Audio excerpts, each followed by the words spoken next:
Leviticus 27. The Lord said to Moses, "Speak to the Israelites and say to them, if anyone makes a special vow to dedicate persons to the Lord by giving equivalent values, set the values of a male between the age of 20 and 60 as 50 shekels of silver, according to the sanctuary shekel. And if it is a female, set her value at 30 shekels. If it is a person between the age of 5 and 20,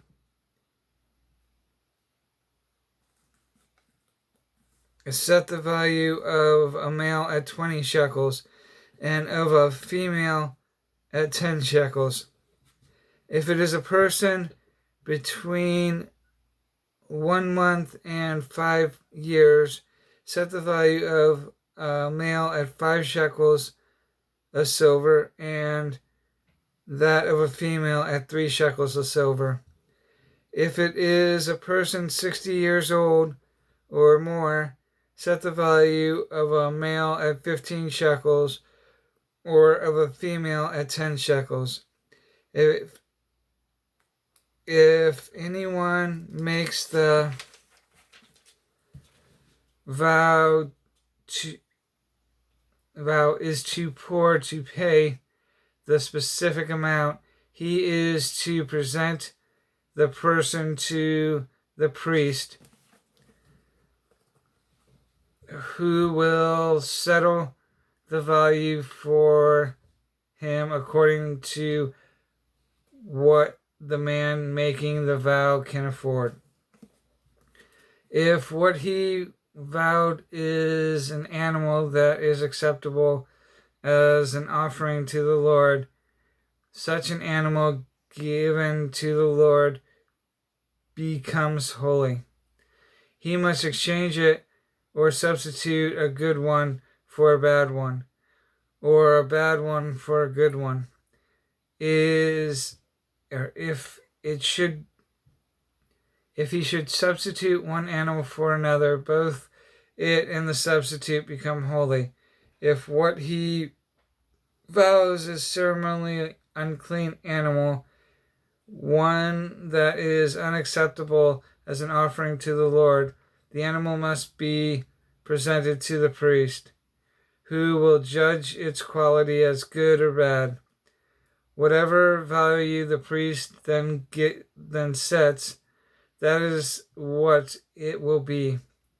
If the owner wishes to redeem the animal, he must add a fifth to its value. If a man dedicates his house as something holy to the Lord, the priest will judge its quality as good or bad. Whatever value the priest then sets, so it will remain. If the priest who dedicates his house redeems it, he must add a fifth to its value, and the house will again be his. If a man dedicates to the Lord part of his family land, its value is to be set according to the amount of seed required for it. 50 shekels of silver to a homer of barley seed. If he dedicates his field during the year of Jubilee, the value that has been set remains. But if he dedicates his field after the Jubilee, the priest will determine the value according to the number of years that remain until the next year of Jubilee. And its set value will be reduced. If the man who dedicates the field wishes to redeem it, he must add a fifth to its value, and the field will again become his. If, however, he does not redeem the field, or if he has sold it to someone else, it can never be redeemed. When the field is released in Jubilee, it will become holy, like a field devoted to the Lord, and it will become the property of the priest.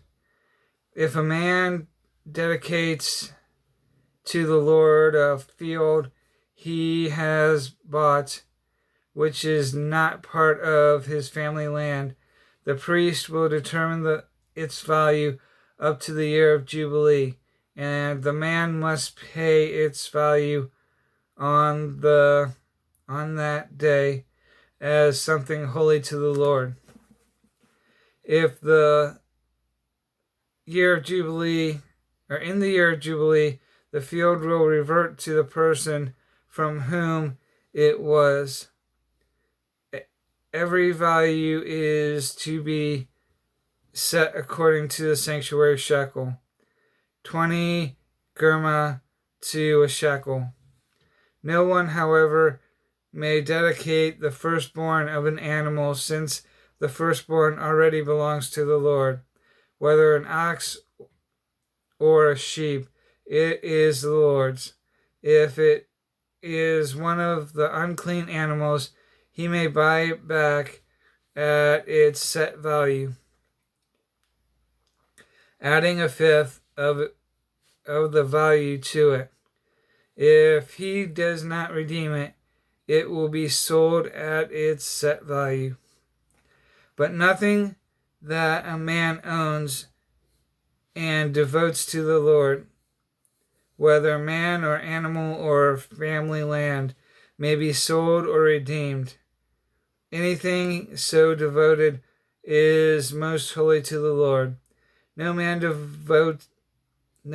devoted to destruction may be ransomed, or he must be put to death. A tithe of everything from the land, whether grain from the soil or fruit from the trees, belongs to the Lord. It is holy to the Lord. If a man redeems any of his tithe, he must add a fifth of the value to it. The entire tithe of the herd and flock, every 10th animal that passes under the shepherd's rod, will be holy to the Lord. He must not pick out the good from the bad, or make any substitution. If he does make a substitution, both the animal and its substitute become holy and cannot be redeemed. These are the commands the Lord gave Moses on Mount Sinai for the Israelites.